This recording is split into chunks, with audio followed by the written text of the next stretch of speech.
देखो, धरती पे आओ ना आप हँसी-खुशी से जीवन जीने के लिए और संसार आपको कभी भी जीने का हक नहीं देगा। आपको जीने का हक लेना पड़ेगा। हम लोग क्या सोचते हैं कि अरे रिश्ते में समझौता कर लेंगे, रिश्ता चलता रहेगा, हमको जीने का हक मिल जाएगा। जबकि जीवन की सच्चाई क्या है कि आपको जीने का हक कभी नहीं मिलने वाला है। बहुत ज़्यादा जब आप कॉम्प्रोमाइज़ करते हो, जो आपके अच्छे संस्कार को, क्वालिटी को, गुणवत्ता को दर्शाता है, लोग उसको वीकनेस समझ लेते हैं। मान लेते हैं कि अरे ये तो दब्बू है, डरपोक है, इसके ऊपर और हम शासन कर सकते हैं, तानाशाही कर सकते हैं।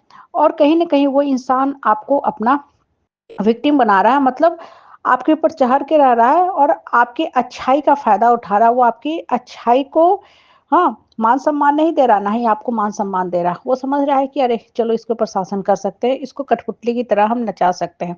इसलिए एक समय के बाद ना जीवन से सीखना चाहिए, सबक लेना चाहिए और साथ के साथ सामने वालों को समाज के सामने, सोशल मीडिया पे सबक देना भी चाहिए। और भी आज के समय में जब आप एक जगह बैठ के पूरे जग से जुटे हुए हो, रिश्तेदार के रिश्तेदार के रिश्तेदार, पॉइंटेड सबसे जुटे हुए हो, फिर रोके दबके डर के रहने की क्या ज़रूरत है? क्यों सुबकते रहते हो? देखो होता क्या है ना कि जब तक आप लोगों के हिसाब से चलते रहोगे, हाँ में हाँ करते रहोगे, लोग आपको बहुत अच्छा से बात करेंगे। मतलब जैसे होता है ना कि कुत्ता को हम लोग कितना प्यार से पुचकार-पुचकार के बात करते हैं, जब कुत्ता हमारे पैर के पास बैठता है, ठीक है? वही हालत लोग करते हैं परिवार में अच्छे संस्कारी लोगों का। अब आपको ऐसे समय चुप नहीं रहना है क्योंकि आपकी आत्मा तो आपको धिक्कार ही रही है कि अरे कब तक ऐसे दबोगे, सहोगे, कब तक बर्दाश्त करते रहोगे? आपको उठ खड़ा होना है अपने जीने का हक के लिए।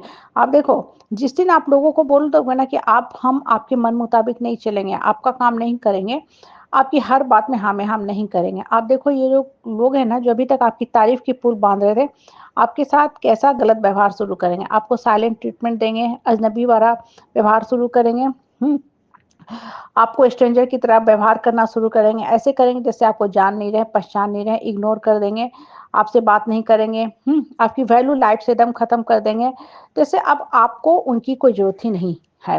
और जब तक आप काम करते रहोगे लोगों को ना, हाँ, लोग आपकी वाहवाही करते रहेंगे, आप भई सब कुछ हो, सब कुछ हो। तो ऐसी झूठी तारीफ़ लेके जीने का कोई फ़ायदा नहीं होता है। इसलिए जीवन में ना वो काम करो जिससे आपकी आत्मा प्रसन्नचित रहे, आपकी आत्मा को और आपको मान-सम्मान मिले। क्योंकि आप अपनी आत्मा को कुचल के ना अगर जीवन चला रहे हो, तो वो एक तरह से मृत का जीवन है। वैसा इंसान ना जीता तो है लेकिन मृत से भी बदतर होता है, मतलब अंदर से कहीं न कहीं घुटता रहता है। इसलिए जीवन सर उठा के जीने का नाम है, मान-सम्मान के साथ जियो। रिश्ता चलाने का ये मतलब नहीं कि एक इंसान के ऊपर आप चढ़ के रहो, शासन करो और सब मिलके उसके ऊपर चढ़ के रहें, शोषण करते रहें। सर उठा के जीना बहुत ज़रूरी है। अगर आप सर उठा के नहीं जियोगे ना, तो ये संसार आपको इस लायक कर देगा कि फिर सब लोग आपके साथ वैसा ही ट्रीटमेंट करते रहेंगे। इसलिए सम्मान से जीने का हक सबको है और जब तक इंसान सम्मान से नहीं जीता है ना, संसार में वो जब भी आए, इस जन्म से अगले जन्म से अगले जन्म में, उसका वो साइकिल उसी तरह दब्बूपन का शिकार होके चलता रहता है। इसलिए मान-सम्मान के साथ जीना सीखो और देखो, होता क्या है ना कि जब हम लाइफ में ना बहुत ज़्यादा कॉम्प्रोमाइज़ करते रहते हैं ना, यही होता है कि हमारी वैल्यू खत्म हो जाती है। लोग हम लोग को समझ देते हैं कि ये एक बहुत निम्न प्रवृत्ति का आदमी है। इसलिए हमेशा ना गलत का विरोध करना सीखो, गलत को बर्दाश्त कभी मत करो।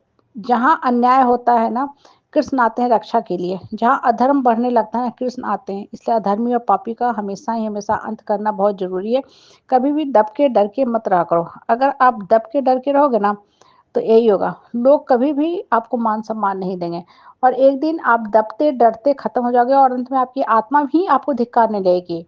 आत्मा बोलेगी, "हम तो तुमको पहले ही बोल रहे थे, उठो, चलो, सच उठाओ, लेकिन तुम थे कि दब्बू बन के रह रहे थे और उस दब्बूपन का क्या फ़ायदा हुआ? देखो, तुम्हारी क्या हालत होगी" और आपको और अंदर से कुंठा का भाव आएगा। इसलिए कुंठित होके मत जिया करो, सर उठा के जिया करो, ठीक है? सब्र करो, रिश्ता को सुधारने का कोशिश करो, कॉम्प्रोमाइज़ करो, लेकिन जब देख लो कि सामने वाला नहीं सुधर रहा है, तो खुलकर बोलो, ओपन शब्दों में बोलो, ओपन कम्युनिकेशन के साथ अपनी बातें रखो, खुलेआम रखो, सोशल मीडिया पे रखो। जो डर-डर के जीते हैं और यही डर-डर के जीने की आदत के चलते अपनी मान-सम्मान खो देते हैं और उनको समझ में ही नहीं आता कि मेरा जीवन क्यों आज ऐसा हो गया और बैठ के फिर सर पीटना शुरू करते हैं, सोचते हैं कि चलो वो अपने सर का बाल ही नोच के फेंक दें। क्यों? क्योंकि आप अपने जीवन के लिए खुद ज़िम्मेवार थे।